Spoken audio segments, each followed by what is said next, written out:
Thank you and welcome to the show this morning. The topic this morning is religion and health. And we're fortunate to have with us to talk about religion and health Dr. CPoe, a psychiatrist in Nashville, Tennessee. And of course, Dr. Poe, let me welcome you to the show this morning. Very good to be here. And of course, Dr. Poe, you know, we've had you on a number of occasions, and each time you bring us such excellent information. We've talked about religion and crime, and we've talked about unforgiveness and suicide among African Americans, and each time you bring us an extraordinary amount of information and a very, very unusual kind of information in terms of where our consciousness might be when we receive such information. And what I'd like to do today is to simply make preparation to receive such information dealing with religion and health. But before we get into that, let's have you to give us some information about your background, your education, so that those who might not have seen the many shows that we've had an opportunity to do with you, so that they'll know from what perspective you're coming from, and so that they will be able to better understand your information. Let's do it from that perspective. I'm a Christian psychiatrist in practice, private practice here in Nashville, Tennessee.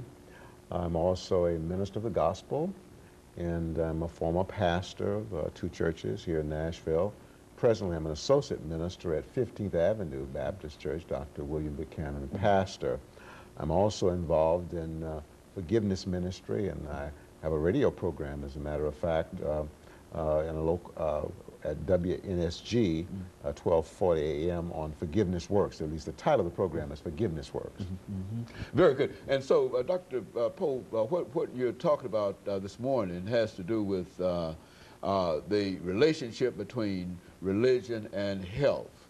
Now, exactly how do you develop such a relationship? I mean, how do you start a topic such as this, religion and health? Well, I think we need to start with a definition of religion. Religion is essentially one's relationship with God, and usually that's expressed in a particular way. For example, Catholics, persons who are Catholic, express their relationship with God through attending Mass. And they follow certain other rituals. Persons who are Baptists follow certain unique rituals unique to the Baptist Church, and so on. So religion is an expression of one's relationship with God as manifested in a certain religious traditional kinds of rituals, in certain rituals. Very good. And but now, when you bring health into this, you're indicating that the religion that you practice will have something to do with your bodily health. Yes. Is that a relation? Is that what we're talking about? Very much so. As a matter of fact, the research now has shown over the last 15 years, Dr. Haney, that people who pray on a regular basis, people who attend a place of worship, church, synagogue, or temple on a regular basis, meaning once or more a week, these people have better mental health, they have better physical health, they live longer, they have better functioning immune systems. Therefore, when they do get sick, they recover faster. So we know now, based on many studies, as a matter of fact, in the last century, there was a total of about 1,200 studies done in the area of religion and health. And about 79% of them affirm that religion, people who are religious, have better mental and physical health.